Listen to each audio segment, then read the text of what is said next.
Bismillahirrahmanirrahim. Assalamualaikum warahmatullahi wabarakatuh.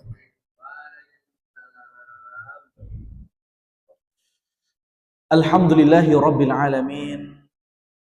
Wabihi nasta'inu ala umurid dunya waddin. Wa usalli wa usallim ala al-mab'uthi rahmatan lil alamin. Wa asyhadu an la ilaha illallah wahdahu la syarika lah. Wa asyhadu anna Muhammadan 'abduhu wa rasuluh alladzi la nabiyya wa la rasula ba'da. Rabbi shrah li sadri wa yassir li amri wahlul 'uqdatam min lisani yafqahu qawli. Allahumma 'allimna ma yanfa'una wanfa'na bima 'allamtana wazidna 'ilma ya rabbal 'alamin. Allahumma anta rabbi la ilaha illa anta khalaqtani wa ana 'abduka wa ana 'ala 'ahdika wa wa'dika mastata'tu. A'udzu bika min syarri ma sana'tu abu'u laka bi ni'matika 'alayya wa abu'u laka bi dhanbi faghfirli fa innahu la yaghfiru dzunuba illa anta. Raditu billahi rabba wa bil islami dina wa bi Muhammadin sallallahu alaihi wasallama nabiyya. Rabbi zidna ilma warzuqna fahma waj'alna minas salihin. Amin amin ya rabbal alamin. Bapak Ibu para hadirin hadirat, para jamaah pengawasan Ahad pagi ba'da subuh Masjid Sulaiman Arif Abdillah, yang semoga kita semua senantiasa dirahmati dan juga diberkahi oleh Allah Subhanahu wa ta'ala. Masyarakat muslimin yang dirahmati oleh Allah Subhanahu wa ta'ala, alhamdulillah pada kesempatan pagi hari yang berbahagia ini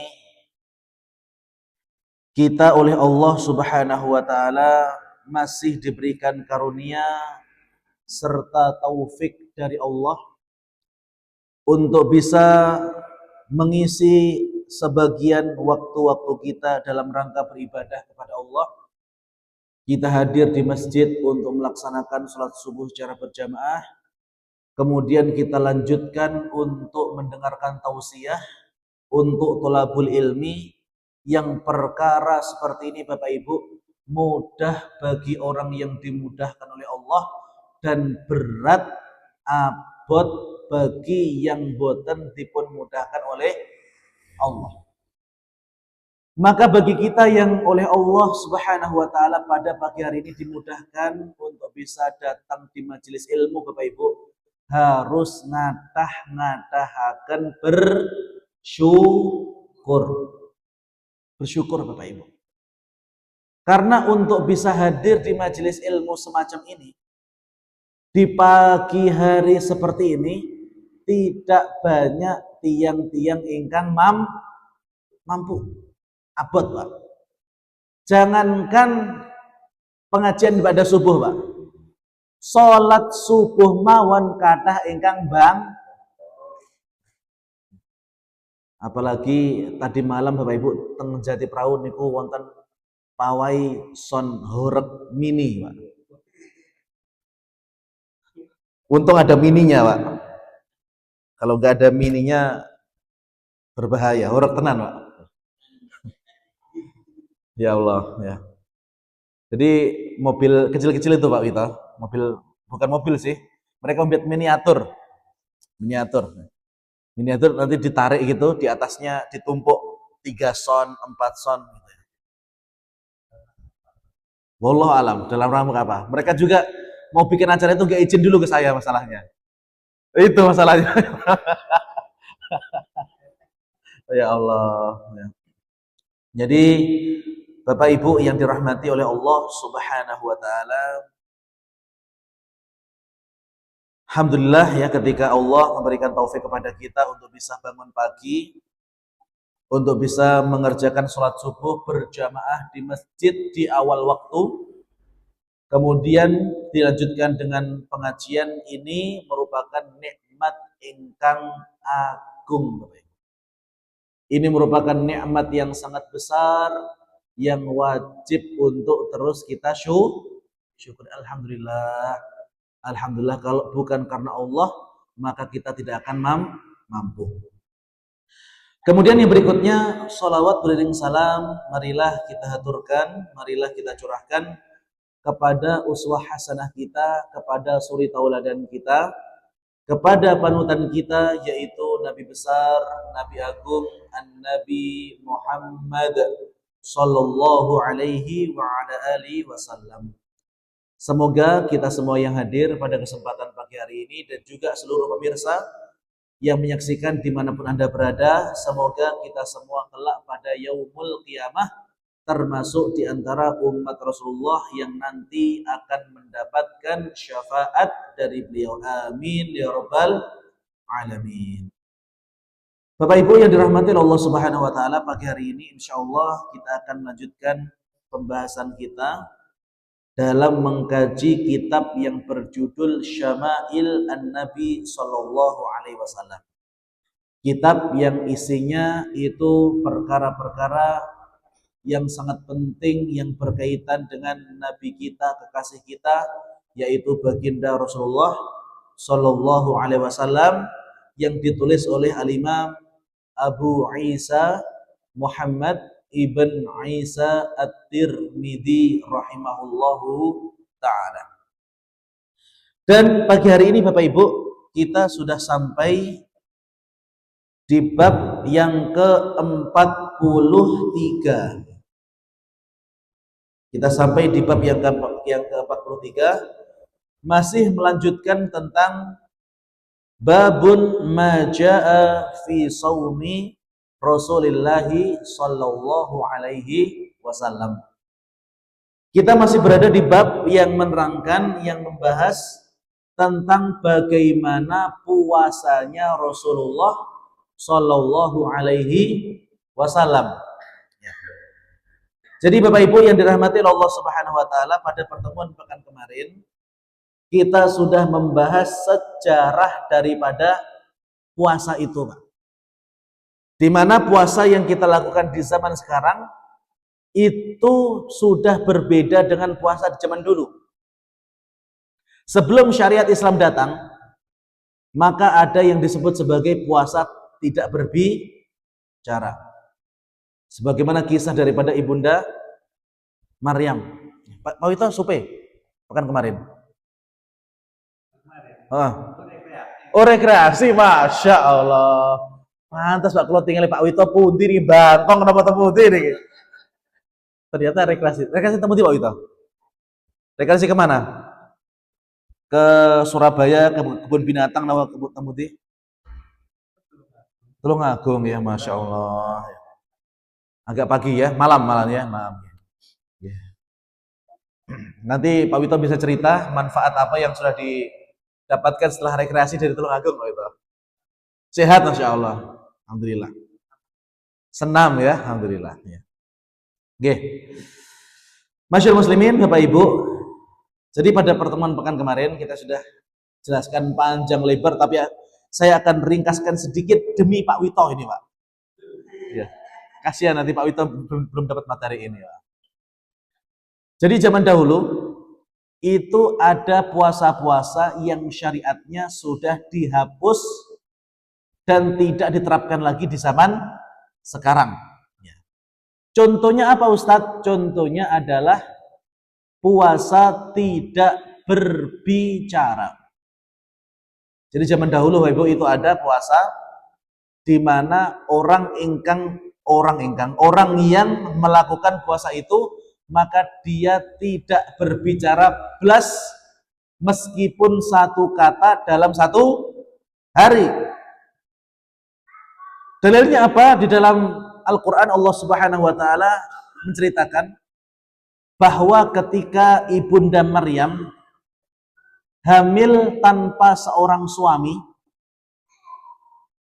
kemudian Ibunda Maryam ini melahirkan putra kesayangannya yang bernama Isa, atau yang kita kenal sebagai Nabi Isa alaihissalam.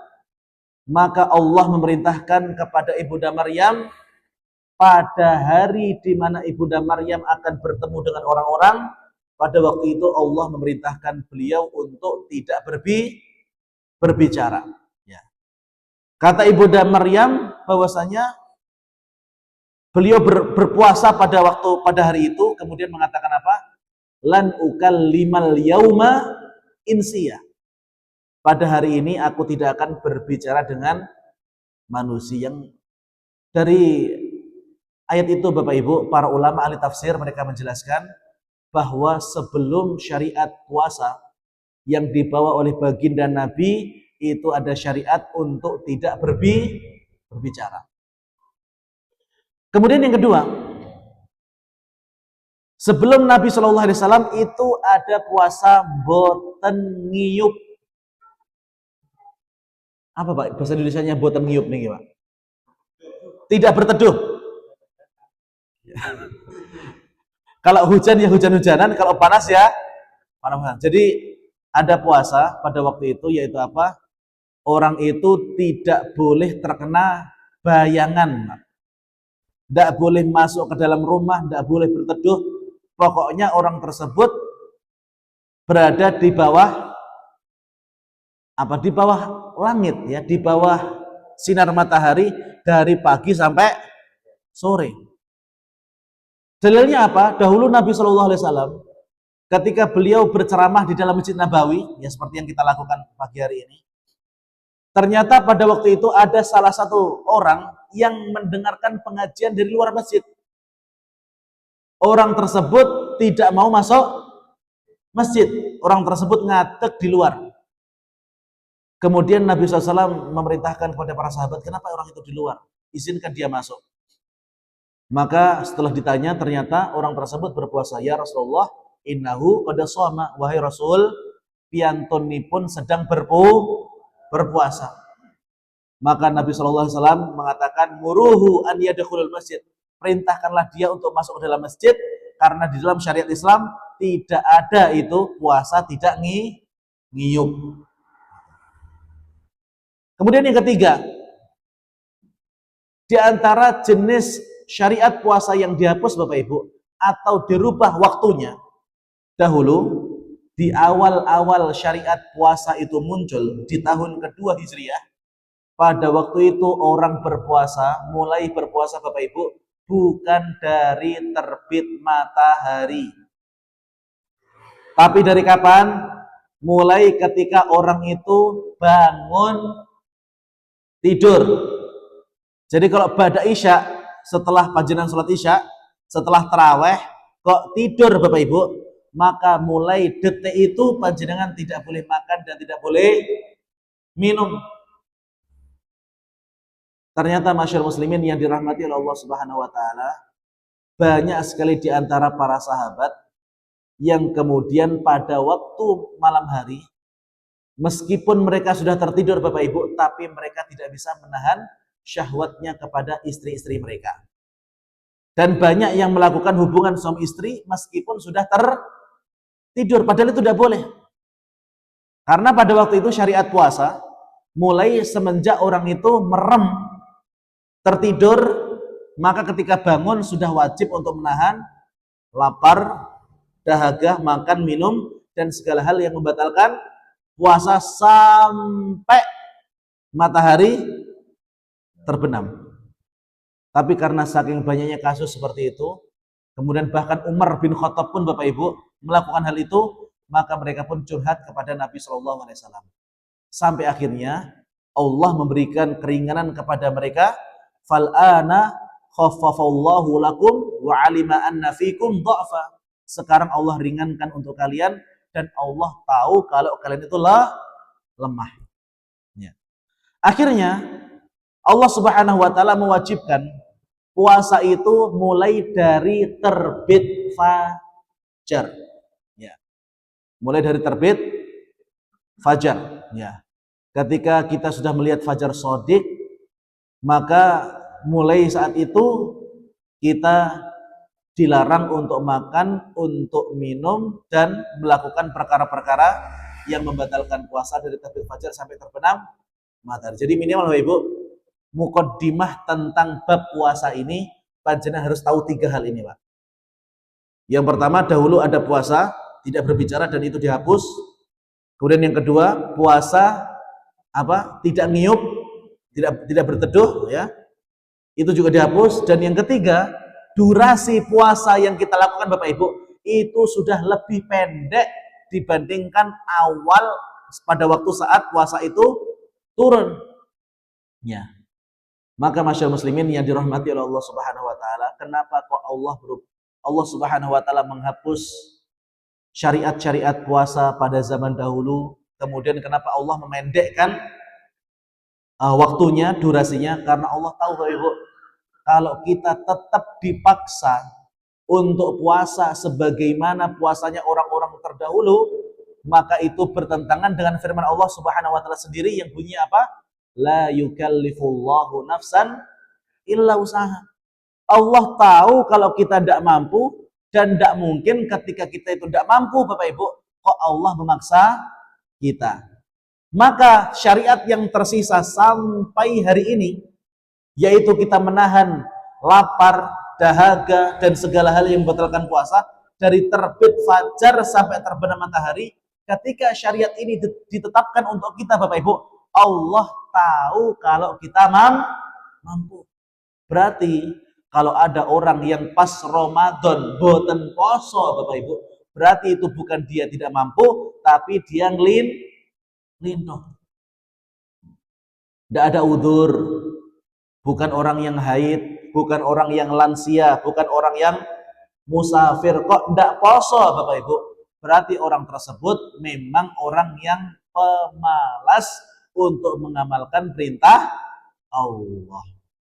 Karena dari begitu banyak puasa, sudah banyak yang dihapus. Bahkan durasi puasa itu sudah dipendekkan. Kok kasih kata alasan Bapak Ibu untuk tidak berpuasa, maka itu menjadi isyarat bahwa memang orang tersebut boten purun tunduk, tidak mau takluk terhadap perintahnya Allah Subhanahu wa ta'ala. Tapi masyarakat muslimin yang dirahmati Allah Subhanahu wa ta'ala, itu ringkasan ya dari pengajian kita pada pertemuan pekan kemarin. Nah, sekarang kita akan lanjutkan bagian daripada puasanya Nabi yang berikutnya yang terdapat di dalam kitab Syama'il An-Nabi Sallallahu Alaihi Wasallam. Masyaallah muslimin yang dirahmati oleh Allah Subhanahu wa taala,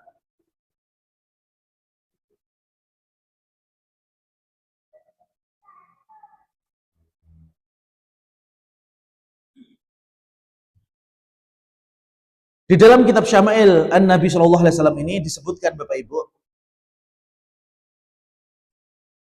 bahwa puasa-puasa yang dilakukan oleh Nabi Sallallahu Alaihi Wasallam itu ada banyak. Ada yang masuk ke dalam kategori puasa wajib dan ada yang masuk dalam kategori puasa sunnah. Dan Nabi Sallallahu Alaihi Wasallam, kana Nabi Sallallahu Alaihi Wasallam la yasumu syahran kamilan mundu qadimal Madinah illa Ramadan. Nabi Sallallahu Alaihi Wasallam ketika sudah hijrah ke Madinah, tidak ada puasa yang beliau kerjakan selama 1 bulan penuh kecuali hanya pada waktu bulan suci Ramadan. Jadi Bapak Ibu, puasa sesasi ngedur niku Pak, tidak ada kecuali pada bulan suci Ramadan. Jadi ketika kita Bapak Ibu justru melakukan perkara yang nyeleneh, misalnya nih di bulan Muharram atau di bulan Safar, kok kemudian kita poso sesasi ngedur Bapak Ibu. Justru yang seperti itu malah menyelisihi sunnah-sunnah yang diajarkan oleh baginda Rasulullah Shallallahu Alaihi Wasallam. Ya. Justru malah menyelisih. Maka kalau misalkan kita memang pengen paling maksimal, puasa yang paling maksimal ini Bapak Ibu adalah puasa Daud. Ya. Kalau memang panjenengan pengen ekstrim, nyoba sesuatu yang berat, maka maksimal itu adalah puasa Daud. Ya, adalah puasa Daud. Maka selain daripada puasa Daud, tidak ada puasa yang lebih berat lagi, Pak. Kecuali nanti kita akan sebutkan pada bulan Sya'ban, ya, karena bulan Sya'ban itu bulan setelahnya yaitu bulan apa? Ramadan. Maka khusus di bulan Sya'ban orang boleh memperbanyak puasanya lebih banyak dari puasa Daud. Tapi tetap nggak boleh satu bulan penuh, harus ada beberapa hari yang dia bolongi untuk memisahkan kewajiban puasa Ramadan yang satu bulan penuh dengan puasa latihan pada bulan Sya'ban. Kenapa Ustadz? Kok kemudian bulan Sya'ban itu kita dianjurkan untuk banyak berpuasa? Karena bulan Sya'ban merupakan bulan muqaddimahnya Ramadan. Kalau piantun niku sampun terbiasa, orang itu sudah terbiasa untuk berpuasa pada bulan Sya'ban, maka untuk berpuasa pada bulan Ramadan niku gampil. Gitu. Tapi kalau orang tidak pernah latihan Bapak Ibu, poso Daud nggih mboten, Ayyamul Bid nggih mboten, puasa Senin Kamis nggih mboten, maka nanti ketika pas datang Ramadan nggih rada gelagepan, Pak.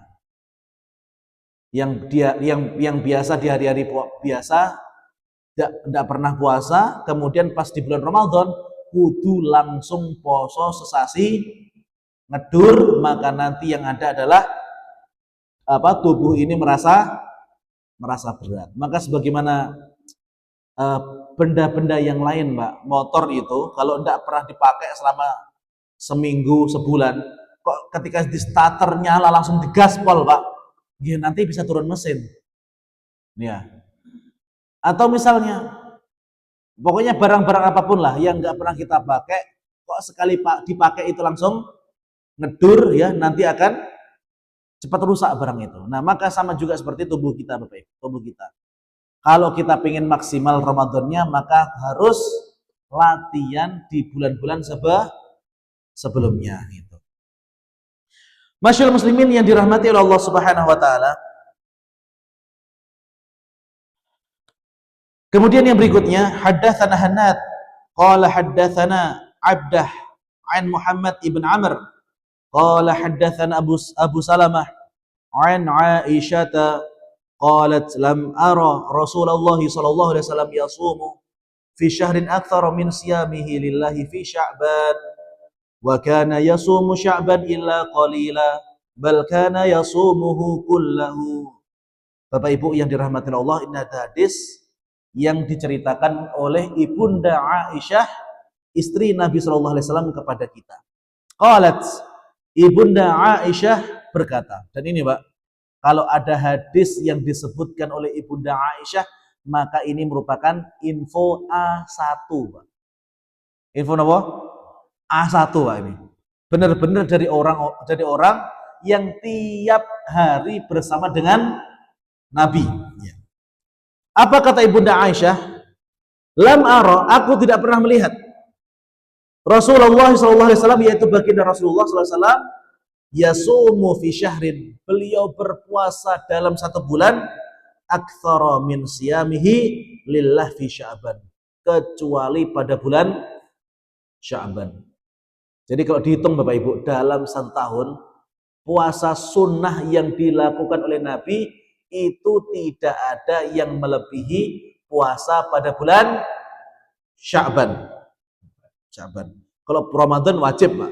Ya. Tidak usah disebutkan pun pasti Nabi puasa. Jangankan Nabi, Pak, kita saja kalau Ramadan apa? Pasti puasa. Nah, adapun puasa sunnah Bapak Ibu, yang paling banyak dikerjakan oleh Nabi, ini adalah puasa sunnah yang dikerjakan pada bulan Sya'ban. Illa qalila. Nabi itu seakan-akan Bapak Ibu, seakan-akan berpuasa pada bulan Sya'ban itu full, kecuali beberapa hari saja. Ya. Bahkan Al-Imam An-Nawawi rahimahullah itu menjelaskan Bapak Ibu, kalau memang kita itu pengen ikut petunjuknya Nabi, pas di bulan Sya'ban Bapak Ibu, kita puasa penuh 1 bulan, kecuali 2 atau 3 hari aja kita bolongi. Ya. Bulan Sya'ban kapan Pak? Ini bulan apa Pak hijriahnya Pak? Jumadil Akhir. Jumadil Akhir apa Rajab? Bulan depan Rajab. Sekarang masih Jumadil Akhir ya, masih Jumadil Akhir ya. Nanti Rajab, kemudian Sya'ban ya. Rajab ruah Pak ya. Oh, saya malah gak hafal kalau yang itu Pak. Ya. Dan di bulan Rajab nanti Bapak Ibu, Masya Allah, bulan Rajab ini merupakan salah satu di antara bulan-bulan haram ya, bulan-bulan yang mulia. Ketika panjenengan melaksanakan amal soleh pada bulan yang mulia ini, maka Allah Subhanahu wa taala akan lipat gandakan pahalanya. Maka Bapak Ibu yang dirahmati oleh Allah, dalam 1 tahun itu ada 4 bulan suci, 4 bulan mulia, yang ketika orang beramal soleh di 4 bulan ini, pahalanya akan beda dengan bulan-bulan yang lain. Sebagaimana yang Allah sebutkan dalam surah At-Taubah, inna iddatash syuhuri 'indallahi 12 syahran fi kitabillah yauma khalaqas samawati wal arda minha arba'atun hurum. Ketika Allah menciptakan hitungan bulan Bapak Ibu, Allah menciptakan untuk dunia ini ada 12 bulan. Dan dari 12 bulan ini ada 4 bulan haram. 3 datang berurutan, 1 datang terpisah. Apa 3 bulan haram yang datang berurutan ini Bapak Ibu? Apa? 3 bulan datang berurutan, 1 datang terpisah. Apa itu? Yang 3 berurutan, Dzul Qa'dah, Dzul Hijjah, Muharram. 1 yang terpisah yaitu bulan Rajab. Jadi bulan depan itu Bapak Ibu, bulan suci. Kalau panjenengan beramal soleh, maka akan mendapatkan pahala yang besar.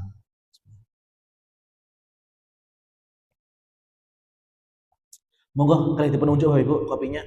Ya. Keburu dingin nanti ya. Oh, sudah habis malahan. Sudah habis. Masya Allah. Yang habis boleh nambah di belakang. Gimana? Masih ada di belakang?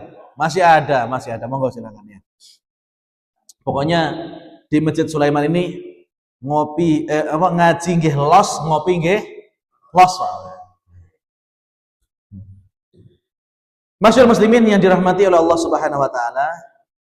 Jadi Nabi Shallallahu Alaihi Wasallam tidak pernah berpuasa 1 bulan penuh kecuali di bulan Ramadan, dan beliau puasa di luar Ramadan yang paling banyak yaitu di bulan Sya'ban.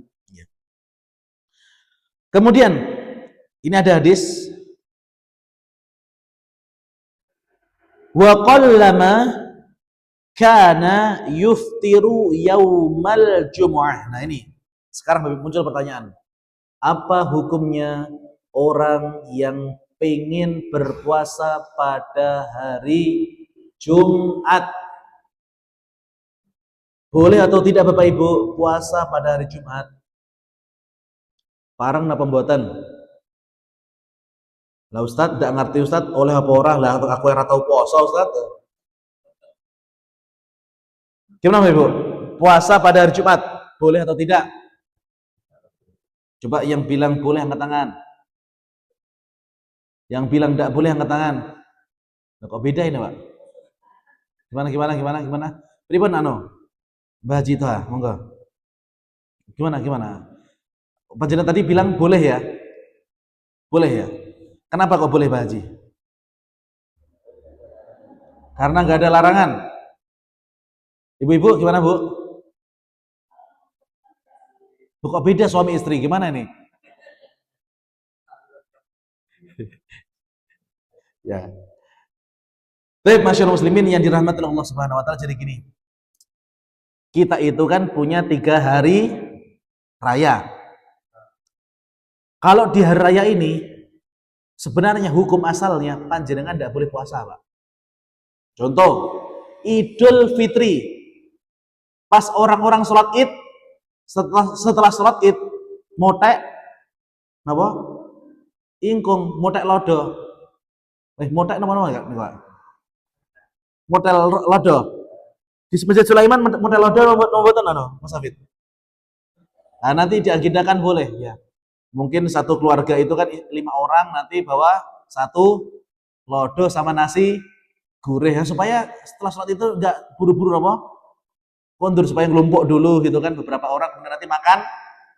Jadi ini merupakan kesunahan, Pak. Sarapan pada waktu pagi ya, menjelang sholat Id ataupun setelah sholat Id itu sunnah.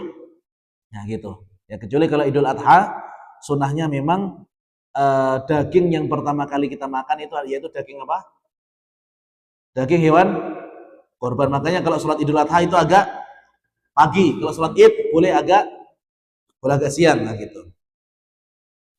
Nah, pada waktu sholat Idul Fitri di hari 1 Syawal itu, maka hukumnya haram berpuasa. Jadi tidak boleh, Pak. Kemudian ada orang yang mengatakan poso gur sesasi enteng ukuran, tak tambah sesasi plus seminggu.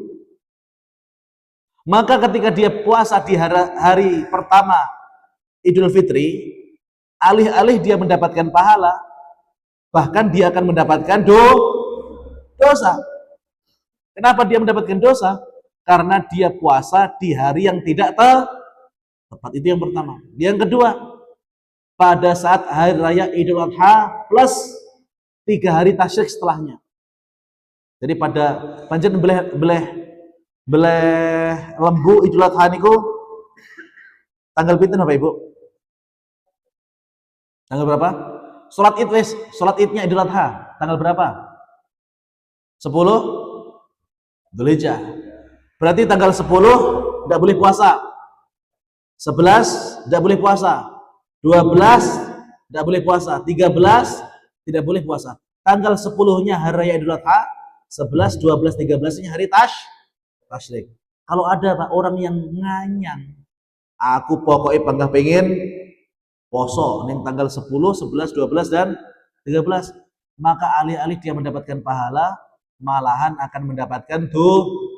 Nah, sekarang ada hari raya kita yang ketiga Bapak Ibu, yaitu hari Jumat. Nah, sekarang gimana nih? Hari raya kita pada hari Jumat. Puasa pada hari Jumat boleh atau tidak? Nah, di sini Bapak Ibu, para ulama mereka membagi. Kalau mereka ingin mengerjakan puasa sunnah pada hari Jumat, kok ternyata orangnya tidak berpuasa di hari yang lain. Misalnya nih, dia tidak puasa Daud misalnya. Dia tidak pernah puasa Daud, tidak pernah puasa Senin Kamis. Dan dia iseng-iseng aja, besok itu hari Jumat, aku tak puasa. Maka para ulama Bapak Ibu mengatakan hukumnya bisa jadi makruh, bahkan bisa haram. Tapi kalau puasanya itu ada sebab, contoh nih, panjenengan sudah berpuasa Daud, dan puasa Daud yang sebelumnya itu di hari Rabu, maka ketika hari Rabunya panjenengan puasa, Kamisnya tidak berpuasa, maka Jumat berpuasa boleh karena ada sebabnya. Atau misalnya nih, panjenengan pengen nyaur utang karena mungkin ibu-ibu utang puasanya 15 hari misalnya atau 7 hari. Kemudian panjenengan sudah mulai dari hari Senin misalnya. Senin, Selasa, Rabu, Kamis. Panjenengan pengen cepet-cepet bar. Maka Jumat ditabrak nggak apa-apa. Itu kalau ada sebabnya. Tapi kalau nggak ada angin, nggak ada hujan, ratau poso, ujuk-ujuk Jumat kok poso, maka itu yang tidak boleh. Hukumnya bisa jadi makruh, bahkan bisa terjatuh ke dalam perkara yang haram. Masyaallah muslimin yang dirahmati oleh Allah Subhanahu wa taala. Kenapa Nabi Shallallahu alaihi wasallam itu kok sangat suka Bapak Ibu berpuasa pada hari Senin dan Kamis? Karena pada hari Senin dan Kamis itu amalan seorang hamba diangkat menghadap Allah. Jadi kita itu tahu Bapak Ibu, dalam salah satu hadis Nabi Shallallahu alaihi wasallam disebutkan ya. Anna Nabi Shallallahu alaihi wasallam qala tu'radul a'malu yaumal itsnaini wal khamis wa uhibbu an yu'rada 'amali wa ana shaim. Kata Nabi SAW, amalan seorang hamba itu akan diangkat pada hari Senin dan Kamis. Artinya Bapak Ibu, amalan yang kita lakukan dalam satu pekan itu diangkatnya oleh Allah setiap pekan 2 kali. Yang pertama yaitu hari Senin, dan yang kedua yaitu hari Kamis. Fa'uhibbu, dan aku suka an yu'rada amali wa ana shaim. An yu'rada amali wa ana shaim. Aku itu suka ketika amalku itu diangkat pas kondisi saya sedang berpuasa. Jadi Masya Allah panjenengan ingkang sampun rutin puasa Senin Kamis diistiqomahkan. Ya, yang sudah rutin diistiqomahkan. Yang belum Bapak Ibu nyoba-nyoba boleh. Ya, nyoba-nyoba dulu, latihan dulu. Karena memang Pak, orang yang belum terbiasa niku abot. Latihan dulu ya, latihan dulu. Masyaallah muslimin yang dirahmati oleh Allah Subhanahu wa taala. Kemudian yang berikutnya,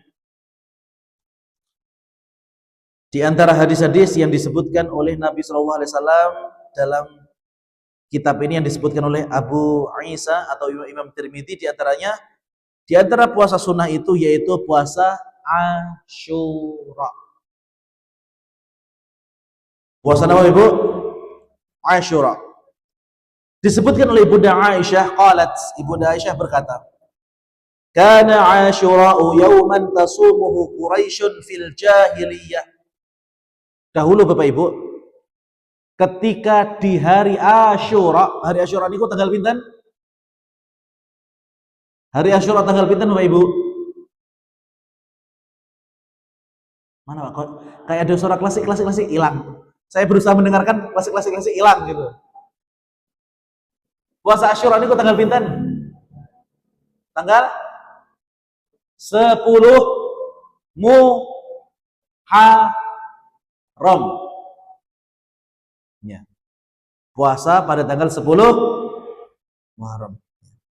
Jadi Bapak Ibu, dahulu ketika puasa Ramadan itu belum datang, orang-orang Arab jahiliyah niku sampun gadah kebiasaan untuk berpuasa pada tanggal 10 Muharram.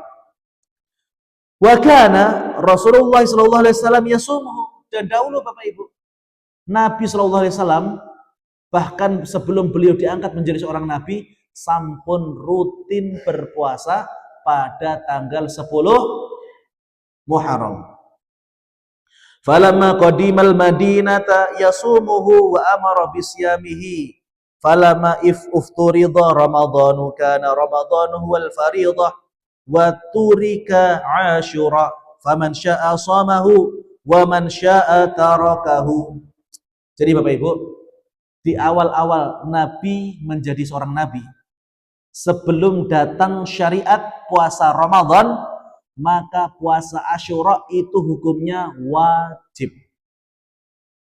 Jadi puasa yang wajib sebelum datang puasa Ramadan itu adalah puasa Asyura. Jadi puasa pada tanggal 10 Muharram itu Bapak Ibu, sebelum datang syariat puasa Ramadan, maka puasa Asyura niku hukumnya wajib. Hukumnya wajib, Bapak Ibu. Nah, ketika di tahun kedua Hijriah, pada bulan Sya'ban ketika Allah menurunkan ayat Al-Quran yang berbunyi, Ya ayyuhalladzina amanu kutiba alaikumus siyamu kama kutiba alal ladzina min qablikum la'allakum tattaqun. Ayat ini ayat andalan para penceramah pada waktu Ramadan, Pak. Ya Allah. Pokoknya di mana-mana membaca ayat ini kutiba gitu ya, di mana-mana. Ya, enggak apa-apa karena memang itu momentumnya. Tapi kalau misalkan materi itu sudah sering dibawakan Bapak Ibu, ya supaya jamaah ndak bosan lek saged materi ini pun lintuh gitu ya. Jadi sebelum Allah mewajibkan kaum muslimin untuk melaksanakan puasa pada bulan suci Ramadan, maka puasa yang wajib bagi kaum muslimin pada waktu itu yaitu puasa Asyura. Falamma dan tatkala iftarada Ramadan, dan tatkala Allah mewajibkan puasa Ramadan, wa turikal Asyura faman syaa shamahu wa man syaa tarakahu, maka Nabi SAW sudah tidak menganggap puasa Asyura itu sebagai puasa yang wajib. Artinya apa? Nabi tidak memaksakan para sahabat untuk melaksanakan puasa Asyura. Karena memang Bapak Ibu, ibadah yang sunnah itu tidak boleh kita anggap sebagai ibadah yang wajib. Ya tentu Bapak Ibu, kalau semua perkara yang sunnah itu diwajibkan, tentu akan berat. Maka kalau ada orang yang belum bisa untuk mengerjakan ibadah sunnah Bapak Ibu, ampun panjenengan lokne, tidak boleh Bapak Ibu. Kalau ada orang yang belum rutin sholat qobliyah, sholat ba'diyah, sholat tahiyatul masjid, ampun panjenengan lokne Pak, tidak boleh. Kalau ada orang yang mungkin belum serajin panjenengan puasa sunnahnya, ampun panjenengan lokne, tidak boleh Bapak Ibu. Karena memang perkara yang sunnah itu pilihan. Barang siapa yang pengen mengerjakannya, monggo silahkan kerjakan. Yang tidak ingin mengerjakannya juga boten nopo-nopo dan boten dosa. Ya. Makanya para ulama ahli fikih mereka itu mengkategorikan Bapak Ibu, ibadah yang sunnah itu adalah apa? Ma asaba min fi'lihi wala yudhammu litarikihi. Orang yang akan mendapatkan pahala ketika mengerjakannya, tapi orang yang meninggalkannya tidak berdosa. Ya kalau semua perkara yang sunnah itu dianggap wajib Pak, ya maka akan sangat berat sekali agama ini. Sangat berat Pak. Maka ibadah yang sunnah itu Bapak Ibu tetap akan menjadi ibadah sunnah. Ibadah yang sunnah itu tetap akan menjadi ibadah sunnah. Kalau pas panjenengan imannya lagi dhuwur, kerenteknya lagi bagus, maka silahkan dikerjakan ibadah sunnah itu. Tapi kalau pas iman kita turun Bapak Ibu, maka ketika kita berat untuk mengerjakan yang sunnah, maka minimal jangan tinggalkan yang wajib. Pun niku rumus Pak. Karena memang iman kita itu Bapak Ibu naik turun. Tidak bisa Pak orang itu imannya dur terus, tidak bisa. Dan tidak ada orang itu imannya rendah terus, tidak ada. Maka terkadang kita itu Bapak Ibu, kadang-kadang kenapa? Pas iman kita naik Pak, merasa sholat yang panjang itu ringan. Imamnya membaca sak juz, pas sudah selesai loh, kok cepat sekali sholatnya, padahal sudah sak jam Pak. Kok cepat sekali sholatnya. Itu pas iman kita tinggi. Tapi kalau pas iman kita rendah Bapak Ibu, imamnya membaca kul humawan, saya disenani Pak. Doa mana kayak diwaca. Loh, surat yang lebih pendek dari kul hu itu apa? Enggak ada. Iya. Kenapa? Ina atau ina? Ya, jadi pas iman kita lagi turun Bapak Ibu, imam membaca kul huwawan, pengen kita seneni, Pak. Tuh, mesti diwaca. Ya Allah, ya. Maka masyarakat muslimin yang dirahmati Allah Subhanahu wa taala, itulah kondisi daripada keimanan kita Bapak Ibu. Keimanan kita naik dan turun, naik turun, Pak. Dan itu wajar. Dan itu wajar. Kata para ulama, al-imanu yazidu wa yanqus. Iman itu terkadang bisa naik dan iman itu terkadang bisa turun. Tentu saja Bapak Ibu, iman naik dan turun ini biasa Pak. Akan tapi kita juga harus tahu sebab-sebab apa yang bisa mendongkrak iman kita untuk naik. Dan sebab apa yang bisa menyebabkan iman kita itu apa? Turun. Apa kata para ulama? Al-imanu yazidu wa yanqus. Yazidu bi ta'ati rahman wa yanqusu bi ma'siyatihi. Iman itu bisa naik dan bisa turun. Dan faktor utama yang menyebabkan iman itu bisa naik Bapak Ibu, saat kita menjadi hamba yang taat kepada Allah. Jadi kalau panjenengan taat kepada Allah Bapak Ibu, maka iman itu bisa naik. Tapi kalau kita kerap maksiat Bapak Ibu, ya, maka iman kita akan turun. Ya, gitu. Maka kalau kita pengen iman kita konsisten Bapak Ibu, kudu istiqomah untuk amal dan pengajian seperti ini Pak, insya Allah ini merupakan wasilah yang terbaik supaya kita itu sangat istiqomah Pak. Ketika kita bertemu dengan teman-teman kita yang soleh dan soleha ini, ketika kita mendengarkan ayat-ayat Al-Quran, kita mendengarkan sabda-sabda Nabi Sallallahu Alaihi Wasallam, maka ketika hati kita Pak sering kita sirami, maka hati kita akan tumbuh dengan sehat. Tapi kalau hati kita belas, tidak pernah dipakani Bapak Ibu, hati tadi akan lemah. Kemudian bahkan nanti akan bisa mati. Dan kata Imam Ahmad bin Hambal rahimahullah ta'ala, bahwa ilmu Bapak Ibu itu merupakan makanan utamanya hati.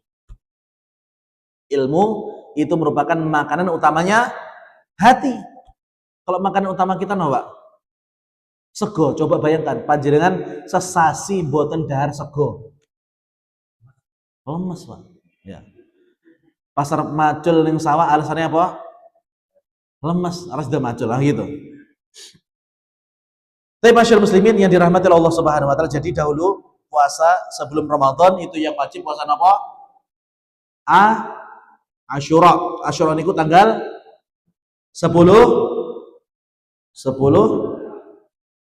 Muharram ya. Bapak Ibu yang dirahmati Allah Subhanahu wa taala, di sini ada sedikit informasi yang disampaikan oleh Syekh Abdul Razak terkait dengan puasa Asyura itu, Pak. Jadi kan gini. Ternyata Bapak Ibu, ternyata pada tanggal 10 Muharram itu, Pak, terjadi banyak apa, Pak? Banyak peristiwa. Pada tanggal 10 Muharram itu terjadi banyak peristiwa. Dan peristiwa ini Bapak Ibu bisa baca di dalam kitab yang ditulis oleh Al-Imam Al-Hafidh Ibnu Katsir rahimahullah taala yang berjudul Al-Bidayah wan Nihayah. Judul kitabnya apa? Al-Bidayah wan Nihayah. Jadi dari awal sekali permulaan penciptaan makhluk yang paling pertama kali diciptakan oleh Allah itu apa? Apa Ibu? Apa makhluk yang paling pertama diciptakan Allah? Sampai terakhir surga dan neraka. Saya akan cuplikan sedikit supaya kepanjen nggak penasaran. Jadi makhluk yang pertama kali diciptakan oleh Allah itu para ulama terbagi menjadi 3, Pak. Yang pertama yaitu makhluk yang pertama kali diciptakan oleh Allah adalah alma ataupun air. Makhluk yang pertama kali diciptakan oleh Allah apa? Air. Kemudian ulama yang lain mengatakan makhluk yang pertama kali diciptakan oleh Allah adalah al-arsh. Al-arsh, nama dia arsh, Pak. Arsh, ya, tempatnya Allah Subhanahu wa taala. Ya, singgasannya Allah Subhanahu wa taala. Nah, antara ulama yang pertama dan kedua ini, Pak, debat mereka, Pak. Mana yang pertama kali diciptakan, air atau singgasana? Karena gini Bapak Ibu, dalam Al-Qur'an Allah Subhanahu wa taala berfirman, "Wa kana 'arshuhu 'alal ma'." Dan adalah singgasananya Allah Subhanahu wa taala itu berada di atas air. Pertanyaannya, kalau singgasananya Allah itu di atas air, maka yang diciptakan singgasana dulu atau air dulu? Air dulu. Ada yang berpendapat singgasana dulu. Nah, makanya air dulu baru singgasana.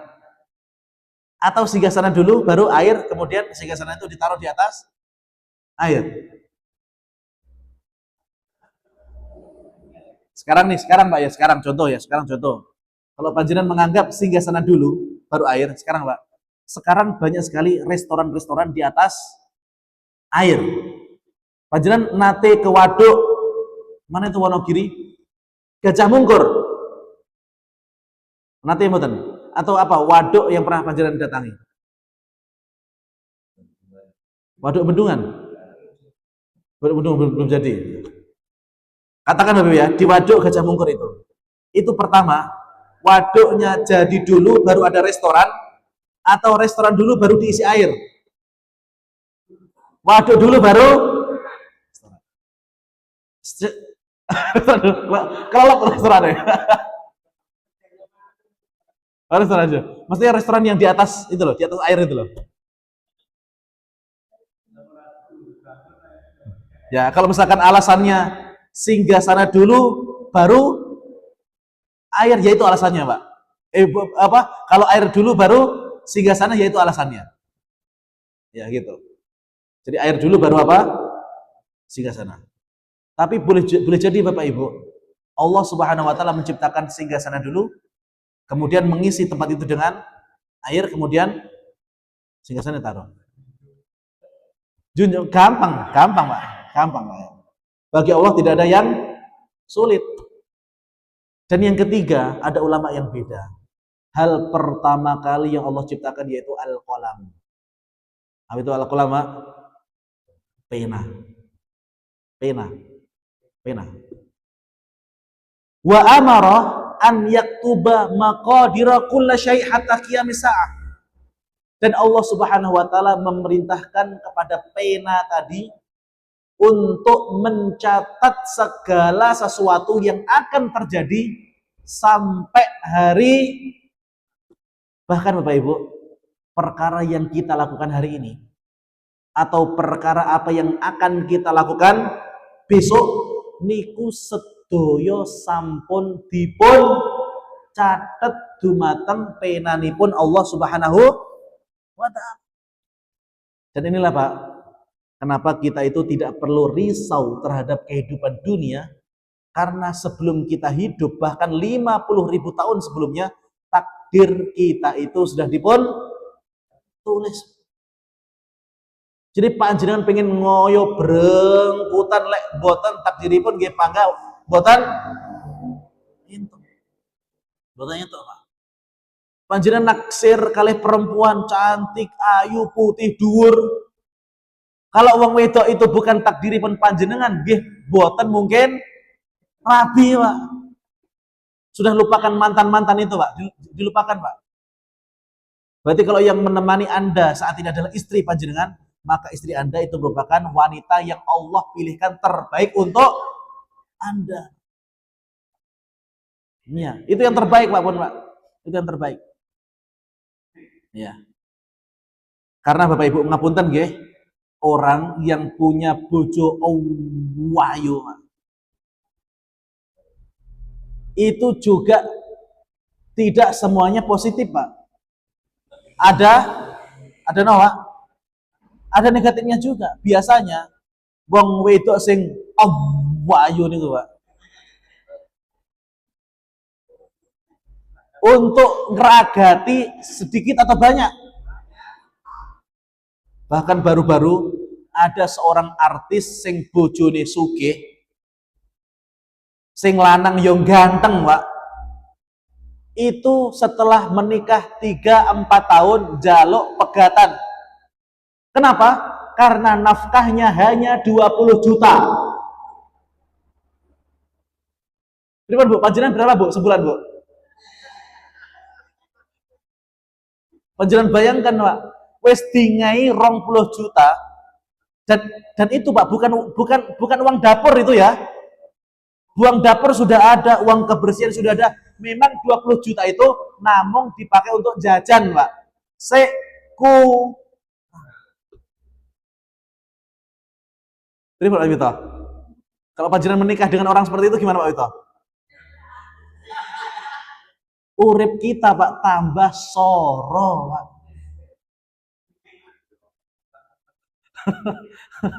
Ya Allah, ya. Kemudian juga kalau misalkan orang itu punya istri yang cantik luar biasa, Pak Ibu, mungkin panjenengan akan mau berangkat ngaji ini gue rasa-rasan, Pak. Ngapain saya ngaji ketemu sama orang-orang itu? Mending aku neng omah karo bojoku sing ayo mana? Ayo tadi, Pak. Makanya dahulu itu, ini sudah pernah saya ceritakan sebenarnya. Ada seorang ibu-ibu yang curhat kepada seorang kiai. Kiai, nyuwun tulung yai panjenengan dongaaken bojo kula niku dadosa tiyang ingkang sugih, Yai. Kasihan suami saya sudah berengkutan esuk awan bengi sik panggah ngeten-ngeten mawon, Yai. Kemudian diceritakan, ngapunten Bu, panjenengan saestu pengen kula dongaaken dados tiyang sing sugih suami Anda. Iya, Yai. Saya serius. Coba sebelum saya doakan panjenengan ceritakan nggih penjelasan saya. Seandainya, Bu, setelah saya doakan, nanti doa saya diijabah oleh Allah. Tiba-tiba suami Anda menjadi suami yang kaya raya. Kinten-kinten, Bu. Motor yang jelek di rumah itu dijualnya sing apik nah mboten. Yo jelas ya. Motor yang jelek itu pasti akan dijualnya sing apik, sing anyar, sing larang. Nggih. Terus griyane panjenengan sing elek niku ajeng dipun ijolne mboten, Bu? Yo pasti ya. Omahe didol utawa dimbrukne didekne sing anyar. Ngapunten nggih, ngapunten saderengipun. Kayak kinten-kinten mengke setelah suami Anda menjadi laki-laki yang kaya raya, apakah tidak menutup kemungkinan panjenengan nggih ikut dioper tombokne?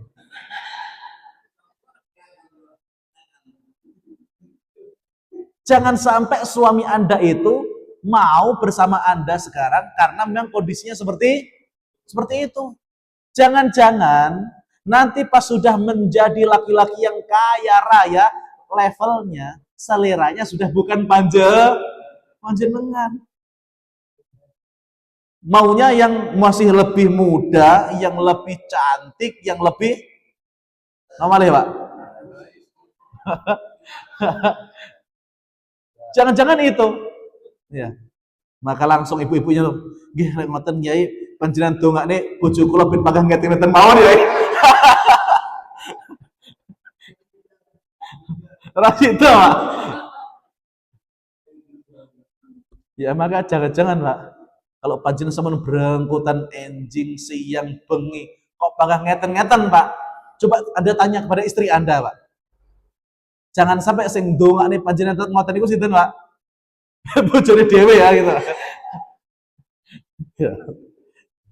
Astagfirullahaladzim. Ya. Nah, tapi masyarakat muslimin yang dirahmati oleh Allah Subhanahu wa taala, mungkin kita cukupkan sampai di sini dulu saja. Sudah jam 5:15, kita sediakan waktu mungkin 5 menit untuk tanya jawab. Jika Bapak Ibu punya pertanyaan, monggo boleh untuk ditanyakan. Silakan Bapak Ibu. Ya, Ibu dulu yang belakang, ya monggo silakan. Ya, monggo silakan Pak. Ya.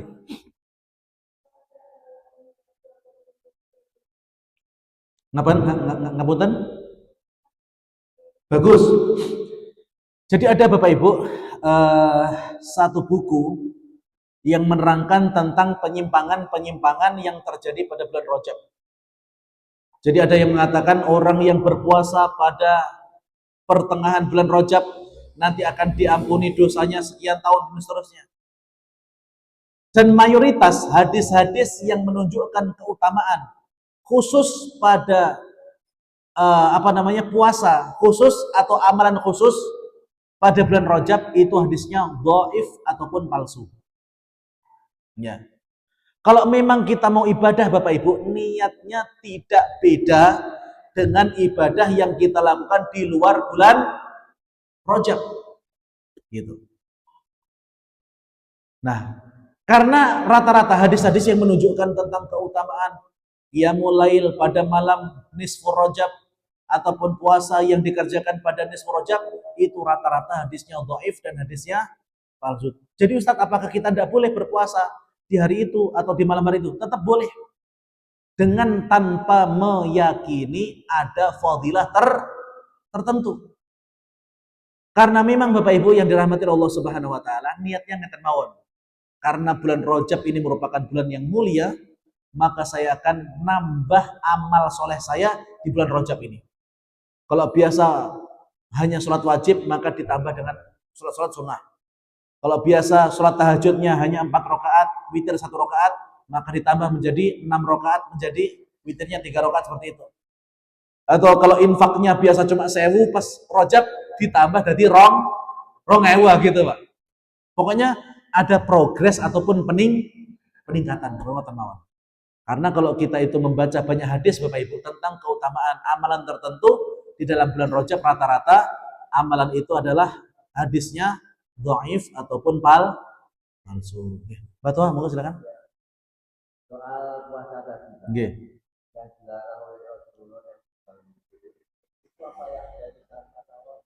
Bagus. Jadi memang syariat-syariat terdahulu Bapak Ibu itu banyak yang datang dari Allah, tapi tidak jarang juga adalah ada amalan-amalan yang ditambahkan oleh umatnya. Contoh gini Pak, amalan yang ditambahkan oleh umatnya sendiri itu contohnya apa? Contoh, ketika di dalam agama Nasrani, mereka tersesat dalam permasalahan tauhid. Orang-orang Nasrani itu tersesat dalam permasalahan apa? Tauhid. Karena Bapak Ibu, Nabi Isa itu sendiri yang mengatakan, bahkan di dalam Injil itu dikatakan, aku itu adalah hamba Allah. Panjenengan bisa buka dalam kitab Injil. Ya, janganlah nanti kalau tidak kuat nanti bisa lockout nanti Pak. Ya. Kalau misalkan di dalam kitab Injil saja ada Bapak Ibu, aku ini adalah hamba Allah Tuhan yang Esa. Kok kemudian ada orang yang mengatakan Trinitas Bapak Ibu, maka itu bertolak belakang.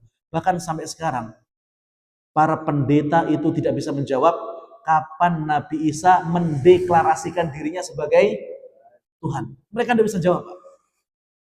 Dan Bapak Ibu kalau pengen nonton-nonton konten tentang orang yang dulunya itu non-muslim, kemudian masuk ke dalam agama Islam, dan dia menjadi kristolog hebat, ya, itu ada satu ustadz namanya Ustadz Dondi Tan. Nanti buka YouTube, cari di pencarian itu Ustadz Dondi Tan, nanti beliau pakar Pak. Beliau benar-benar pakar masalah kristenisasi, dan beliau siap untuk dialog dengan pendeta manapun Pak. 1 lawan 1 siap, 1 lawan 3 siap. Ini luar biasa. Tapi kalau panjenengan tidak menguasai materi ini Pak, jangan coba-coba Pak. Dan memang untuk ilmu debat Pak, itu beberapa orang mendapatkan mauhibah, pemberian dari Allah untuk bisa melindungi syariat agama Islam itu dengan diberikan ilmu itu Pak. Ya. Jadi kalau misalkan kita memang tidak punya ilmu itu, ojo golek molo pun ya. Gitu. Jadi memang ada syariat yang itu datangnya dari Allah, dan ada syariat yang dibuat-buat oleh manusia. Ya wallahu alam shawab. Monggo berikutnya nggih Pak Wito.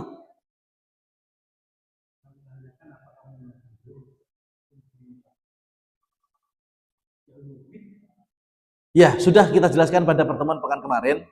Ya, puasa sunnah apa aja Bapak Ibu? Banyak ya, banyak. Senin Kamis, ada Ayamul Bid, kemudian apa? Dawud, kemudian Arafah, Asyura, macam-macam, Pak. Macam-macam. Dan ada sekitar 10 atau berapa belas mana yang puasa-puasa sunnah. Makanya maka itu karena puasa sunnah itu banyak, Pak, tidak mungkin kita bisa menjalankan semua. Pilihlah yang paling mudah untuk panjenengan, yang paling cocok bagi aktivitas harian panjenengan, kira-kira puasa apa, dan itu diistiqomahkan gitu ya. Wallahu a'lam bishawab. Monggo berikutnya, silakan. Doa minta uang sama Allah boleh. Bahkan bagi panjenengan yang kerap ngaji seperti ini, Pak, saya doakan menjadi tiang sing sogeh sedaya, Pak. Betul. Ya. Karena kalau uang itu panjenengan yang pegang, saya yakin uang itu akan dipakai untuk hal-hal yang Tidak mungkin, Pak, panjenengan kalau dapat rezeki 1 miliar, panjenengan habiskan di tempat-tempat maksiat itu tidak mungkin, Pak. Kalau panjenengan punya duit 1 miliar, ya paling enggak yang 100 juta dipakai untuk masjid, Masya Allah. Kalau panjenengan dapat uang 1 triliun, kalau Batuha nih, nah saya pengen tanya nih, kalau Batuha gadah yotor 1 triliun Batuha, rezeki nomplok misalkan, panjenengan akan ngapain Batuha? Menikah lagi? Oh, bukan Batuha ya? Apa Batuha? Kalau panjenengan tiba-tiba dapat uang 1 triliun Batuha, 1000 miliar.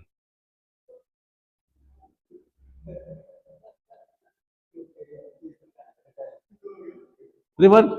Bingung Pak ya? Nah, kalau panjenengan Pak, kira-kira dapat uang 1 miliar hari ini, mau dipakai untuk apa uangnya Pak? Wah, pantes Allah gak ngasih Pak. Itu Pak ya, deposito itu merupakan jalan terakhir Pak. Jangan jadi pilihan utama Pak. Temudi. Oh, beliau nggak menjelaskan kok. Itu kan tambahan dari Anda ya. Jadi Bapak Ibu, kesalahan orang di zaman sekarang itu, yaitu apa? Mereka itu pengen golek aman, Pak. Padahal teng donya niku mboten wonten sing aman 100%, Pak. Bahkan ngapunten nggih, ada orang yang nabung ratusan juta di bank, duitnya hilang, banknya raglem tanggung, dan kasusnya sudah banyak. Kasusnya sudah banyak, Bapak Ibu. Maka kalau misalkan kita itu memang benar-benar pengen uang kita aman, Bapak Ibu, harta kita kekal bahkan setelah meninggal dunia, sodakohno. Disodakohkan Bapak Ibu. Atau misalnya kalau panjenengan pengen supaya uang 1 miliar itu awet Bapak Ibu, panjenengan bisa membuat lapangan pekerjaan, Pak. Membuat pabrik, membuat usaha apa, sehingga panjenengan bisa merekrut banyak karyawan. Karena di Indonesia ini Bapak Ibu, kita tahu pemerintah absen dari menyediakan lapangan pekerjaan yang cukup. Kita tahu itu, Pak. Maka kalau panjenengan mengambil peran itu, panjenengan membuat badan usaha yang dari usaha itu bisa mempekerjakan banyak orang, Bapak Ibu, maka setiap orang yang mendapatkan gaji dari panjenengan itu akan terhitung sebagai sedekah. Masya Allah. Jadi memasukkan uang ke deposito, Pak, itu pilihan terakhir. Kalau memang kita nggak punya opsi-opsi yang lain. Jangan kemudian lah untuk duit sak miliar, yuk tak cemplung neneng deposito KB, ini salah, Pak. Ya kalau gitu caranya, kemudian uang kita berbunga, maka tiap hari kita akan makan dari bunga bank, Pak, dan itu hukumnya haram. Makanya tadi saya tanya, Pak, ketika panjenengan dongo pengen untuk duit itu, uang itu baik bagi kita atau tidak, Pak? Kalau uang itu tidak baik bagi kita, langkung saya urip melarat. Karena jangan sampai pas kita tiba-tiba menjadi OKB, namanya OKB, Pak, orang kaya baru, jangan sampai kita malah jadi orang jahat. Jangan sampai kita jadi ahli maksiat. Pas orang duit, orang kepikiran yang diskotik. Pas duit, bingung. Mendino ben wengi arep moron ning diskotik sing endi ya gitu, Pak. Jangan Pak nggih. Ketika Allah itu memberikan kepada kita batas uang seperti sekarang ini, jangan-jangan karena Allah memang tahu kalau kita itu punya uang banyak, jangan sampai uang yang banyak itu malah dipakai untuk maksiat ya. Wallahul musta'an. Tapi Bapak Ibu, sudah 5:30 Bapak Ibu, kita cukupkan sampai di sini dulu. Kita lanjutkan pada pertemuan pekan depan. Semoga Allah Subhanahu wa taala masih memberikan umur yang panjang kepada kita semua. Amin ya rabbal alamin. Mari kita tutup Bapak Ibu dengan membaca doa kafaratul majlis. Subhanakallahumma rabbana wa bihamdika asyhadu an la ilaha illa anta astaghfiruka wa atubu ilaik. Akhiru da'wana alhamdulillahi rabbil alamin. Wassalamualaikum warahmatullahi wabarakatuh. أضفيت على الحسن العبقى